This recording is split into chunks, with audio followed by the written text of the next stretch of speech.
that smoothed it out, Justin. Good. Hey, I got one for you. Here's a question I've been thinking about. Yep. What happens when someone says that I'm in a cult because I believe the King James Bible is the Word of God? So he said that to you? Yeah. Well, join the club. I mean, it's about time it had to happen sometime.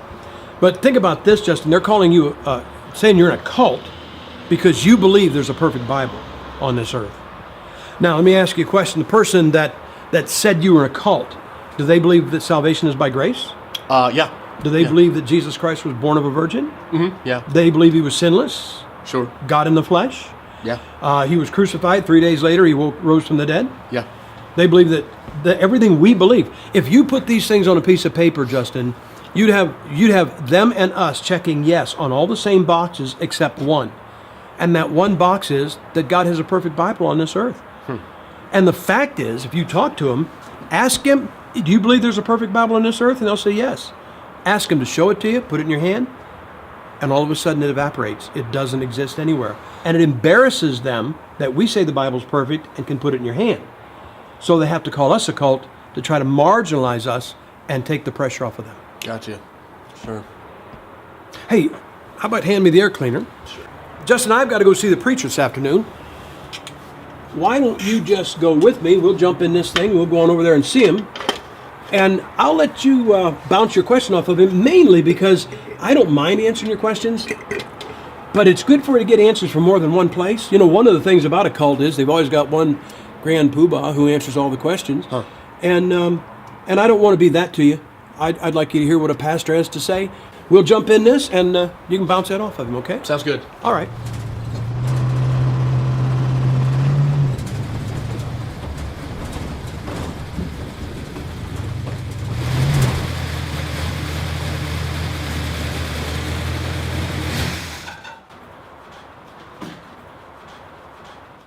Hey, preacher, how you doing? Good to see you, Brother Gip. Yeah, it's good to see you, Doc. Hey, listen, this is my friend Justin, and this is Pastor DeMichael. Good to meet you, Justin. Nice to meet you, I'm Justin. You bet. Pastor's been pastoring here about 30 years. He's built several buildings on the property. He's got a successful church, good church. But anyway, Justin's been looking at the issue of God having a perfect Bible. Mm-hmm. And because he actually believes God does have one, he's now been called a cultist. Oh, sure. I wanted him to hear it from somebody else, and I thought a pastor would be a real good viewpoint. So maybe you could answer some of his questions. Sure. You got a couple minutes? Sure, you All betcha. right. So you've been accused of being part of a cult. Yes, sir. Yeah, one of the oldest tactics in the book. It's a form of rock throwing. And basically it's used by people that don't have strong arguments. And it's used to intimidate. It's used to get you off the trail, make you fearful. If you notice out in the world, if a politician gets in a bad spot, he'll call his opponent a racist. And that works pretty well out in the world. Here in the Boise, Idaho area, we're in the middle of Mormon country. One of the principal characteristics of a cult is an extravagant admiration for a man. In the case of Mormonism, that would be Joseph Smith. And then you have a salvation that's exclusive to an organization. You have to join our church, our system, in order to be saved. And then probably more to our discussion than anything else is the idea of multiple final authorities. When the Mormon missionary comes to your door, he'll talk to you about the Bible, and he'll say he believes the Bible. But in reality, it's bait and switch. He really wants to get you to the Book of Mormon. So they have dual authorities. Are you familiar with the period of time in church history called the Dark Ages? Sure. Okay. During that time, the Roman Catholic Church in Europe would intimidate the reformers by calling them things like Lutherans, meaning you're following Martin Luther. In other words, they were saying anybody that broke away from the Catholic Church to become a reformer could be part of a cult. They did the same with John Calvin, and they called them Calvinists. Of course, who really was part of a cult?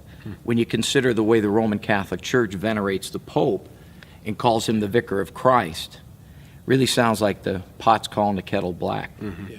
Justin, those that are accusing you of being part of a cult, do they believe in the Bible the way we do as Bible believers? In other words, it's perfect, there's no errors in it? Or would they suggest that there are errors in the Bible?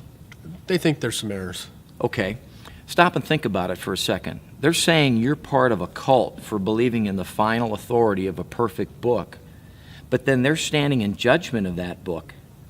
As a student of the Word of God, we submit ourselves to a perfect book.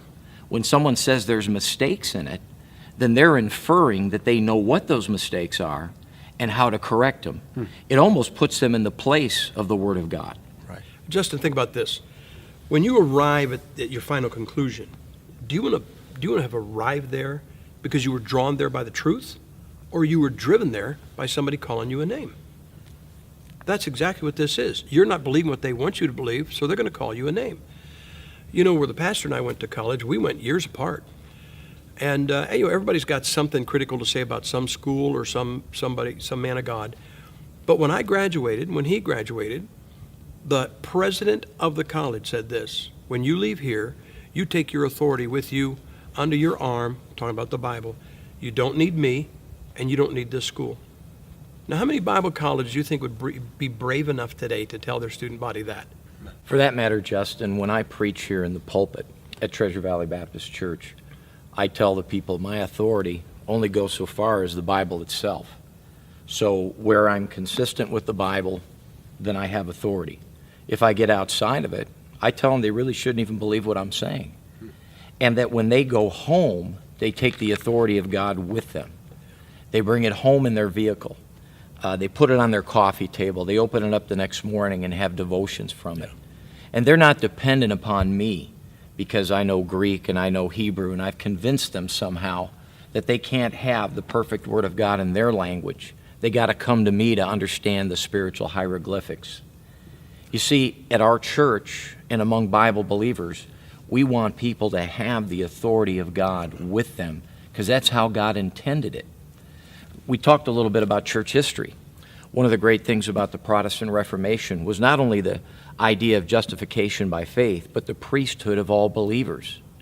During that period of time, it seemed that most people in Europe believed that truth was locked up with the priest and with the church, and that the lay people not only couldn't have the Word of God, but that it was vested solely in the priest.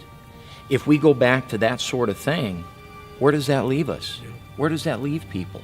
If they're convinced that they have mistakes in their Bible, and I have to correct those mistakes for them, who then really is leading a cult?